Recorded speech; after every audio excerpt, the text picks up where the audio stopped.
welcome to BizBlend listeners, where sharp minds meet real innovation. Now, I'm your host Sana, and today in this episode, we are going to dive into the world of tokenized luxury and next gen markets with none other than Eric McHugh. He's a serial founder who is blending Web3, AI, and conscious capitalism. So, let's unpack the future he's building with Aces. So, Eric, welcome to the show, and I'm really, really honored to have you with us today. Hi, Santa. Thank you so much. I'm really grateful to be here as well. So thank you so much. Wonderful, Eric. Okay, so let's start right from the basic at the core. So when you say tokenizing the world's products, what exactly does it mean? Like, does it mean more towards the capitalism thing, or is it something else? And why did you begin with the luxury RWAs for Aces? Yeah. So when I say tokenizing the world's products, it's more so about creating a freer and fairer economy. And if you think about it from a liquidity perspective, if you have a bunch of e-commerce products, there isn't too much liquidity for those products to be sold on open market. I mean, you can use Amazon, you can use eBay, you can use personal websites, but there's not too many ways to do that. So by tokenizing the world's products, you create more liquidity around products, meaning more and more people can sell products and services, meaning the system becomes more fluid and price should drop after that.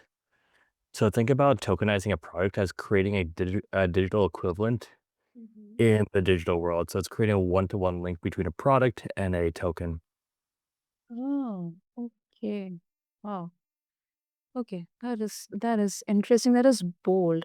And then how does this benefit the everyday consumer, Eric? I mean, or is it like even benefiting, or is it just like a playground for the crypto native elite?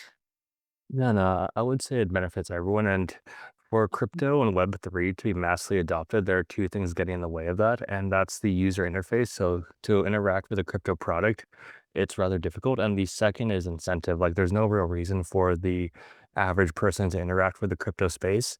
And then tokenizing e-commerce products, I think is a good way to change that because who buys e-commerce products? Pretty much everyone. So just imagine a world where if you think of an tokenization, a product that's tokenized, think of it as like a barcode system. So if I were to purchase a Nike product, I could Mhm. take my phone, I could scan that Nike product, I Okay. can trace it all the way back to the Nike factory to ensure authenticity because I don't want to buy it fake or anything. Yeah. Yeah. And Nike on the flip side, they can see how many times the products were sold, like once, twice, three times, four times. And they get all that data because everything's being tracked on the blockchain. And something cool too is because I own this Nike product, I can create a system where it creates a system where everyone technically becomes their own Amazon. So I could sell your products, you could sell my products, we could both sell Nike products, and it creates a win-win system because let's say I'm an e-commerce brand, you just happen to like my product, you sell one of my products in the form of a tokenized asset on your website. So one of your listeners comes in, makes that purchase, they win because they get access to that product. They want you win because you get a commission. I win because I get my product sold. So that's what I mean by creating liquidity of products. If there's more ways to sell it, price should drop because Amazon, eBay, they take a bunch of money from the retailers anyways. Wow. Okay. Okay. Oh, that is interesting. That is interesting. And you also talk about ACEs as a derivative market for luxury. So I kind of understand that because, um, but derivatives they usually bring up images of complexity, and that definitely there is a risk involved there. So how are you making this accessible and also trustworthy for those who are completely new to Web3, including me? Yeah. Now, in terms of creating a derivative markets for luxury products, the reason we chose luxury products is because it's a very niche market. And when you're building a business, you don't have product market fit. You want to test it out in a bunch of different areas, and usually the nicher, the better. So we just found a good fit for luxury items because A, like there's not too many of them, and B, like they're harder to sell. So it's like if I had a luxury painting, like a $250,000 painting, it's like how many buyers are there? There aren't too many. So this marketplace creates that it creates attention for that product, thus increasing the chance to sell. So right now the platform is still being built. So what's going to happen is picture a Amazon where you can see a bunch of different luxury items that have been tokenized. So for example, you can purchase Okay. A Mona Lisa painting in the form of a token. You buy the token, that token can redeem for the product in real life. And on top of that, if it has the ability to create a token around the product. So that Mona Lisa could have the Mona token, and then people can speculate on the price, whether it goes up, whether it goes down, so they can join the derivatives market that way. Regarding safety, I think a big important thing about crypto is a double-edged sword, meaning Mm. it really falls. I mean, part of the power comes from the ownership, but then if you have ownership of a product, you really have to do your own research. So we're creating a platform that's safe for everyone to use, but when you look at the products that have been tokenized, it's really up to you to do your own research. Yeah, yeah, that is true. That is true. It is volatile. It is volatile. Uh, and how do you um I mean you have operated in big tech, Eric. You have built startups globally, and now you're also blending, tech with spiritual principles. How does it blend into tech? I mean, how spiritual is intersecting here with tech? So the spirituality aspect, I think it's one of the most important things. So for me, it's just a foundation. So I'm sure you're well aware of intention. So the intention of all our products and services is to do good in the world. And I think that putting that positive vibe out there, it reflects back on the company. So I think everyone has an inner purpose, and I think everyone has an outer purpose. I think everyone's inner purpose is to raise their own level of consciousness. And what this does is it raises the level of consciousness around them. So, for example, the reason I like to go on podcasts, if one person leaves this conversation and they feel slightly better, their vibe is slightly raised, I think that's a win because they go out in the world. And then, like, if their vibe is slightly raised, it raises the vibe around them and it raises the vibe around them and it creates like a nice positivity upward spiral. And so that's your everyone's inner purpose, and I believe everyone's the outer purpose is what are your God-given gifts? What are your talents? What are your natural curiosities that you can use to help with inner purpose? And for me, it just happened to be a AI-powered matchmaking app and Aces.fun because the reason I'm so passionate about crypto is based on Bitcoin. So I think it fixes an incentive problem where meaning if I wanted to become it incentivizes value creation over value extraction. So for example, I'm in the United States. Okay. If I wanted to become rich without doing anything, how would I do that? I would place myself right next to the money printer, aka the Federal Reserve, and I would extract as much money as I can. And I'm incentivized to do so. Whereas in a Bitcoin world, if I want to become rich, how do I make as much Bitcoin as possible? Well, I can't do that. So I have to create value for other people and they have to give me their Bitcoin. So if I wanted your Bitcoin, I would have to create something that you actually want, and then we would trade versus me using like legal systems to extract your Bitcoin without even you knowing. And Mhm. Aces.fun, it's a way to help onboard people at scale because I believe it's a 0 to 1 thing where the more people who hear about it the first Mhm. time, the more likely they're going to get into the system, the stronger the system gets. And what better way to get people involved in the system is actually having them use it versus telling them about it. Oh, wow. Okay. Okay. And then how do you look at the scalability of this? Because uh,